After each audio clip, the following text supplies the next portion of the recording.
বন্ধু মনে রাখো ভাইয়া, একটা কথা সত্য কই, রাগ হইও না প্রিয় ছেলে বাপ। এই কপাল পৃথিবীতে উপার্জনের দুনিয়াবি কোনো কাজে লাগে না। এই হাত পাও এগুলো মানুষের অঙ্গ প্রত্যঙ্গ কাজে লাগে বিভিন্ন উপার্জনের কাম। এই কপাল এটা দুনিয়াবি কোনো কামে লাগে না। এটা কোনো কাজের জন্য কোটা দিয়ে কোনো উপার্জনের কোনো কামে, দুনিয়ার কামাইয়ের কোনো কাজে এই কপালের এটুকু জায়গা ব্যবহার হয় না, এটা লাগে না আর কি। তাই এটা আল্লাহ তাআলা কেন বানাইছেন? খোদার কসম, রব্বুল আলামিন এই কপাল শুধুই সেজদার জন্য বানাইছেন, শুধু সেজদার জন্য।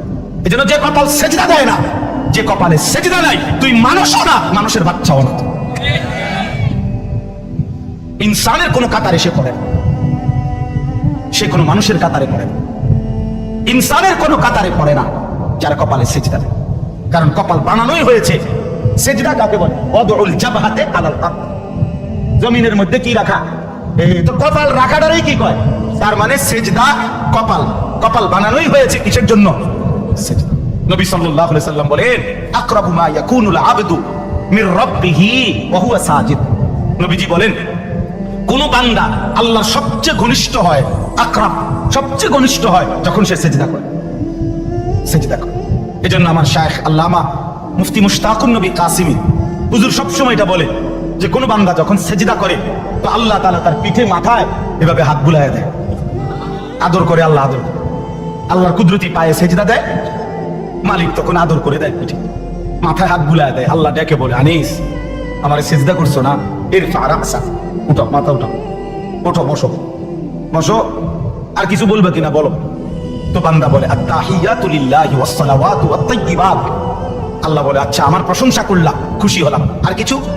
আল্লাহুম্মা সাল্লি আলা মুহাম্মাদ ওয়া আলা আলি মুহাম্মাদ। ও মাশাআল্লাহ, আমার বন্ধুর প্রশংসা করলা, দুরূদ পড়লা, আমি এত খুশি হলাম। এখন কিছু আর বলবা? তো বান্দা বলে, আল্লাহ সেজদা দিয়ে আপনার কাছে আসলাম, আপনার প্রশংসা করলাম, আপনার বন্ধুর দুরূদ পড়লাম, একটা উদ্দেশ্য আছে, মাকসাদ আছে। কি মাকসাদ, কি উদ্দেশ্য? আল্লাহুম্মা ইন্নী যালামতু নাফসি যুলমান কাসীরা।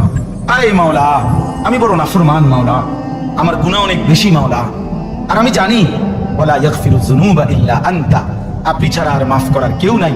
এই জন্য আপনার এত কাছে আসলাম, আপনার স্পর্শ পেলাম, আপনার বড় আকরাব ঘনিষ্ঠ হলাম।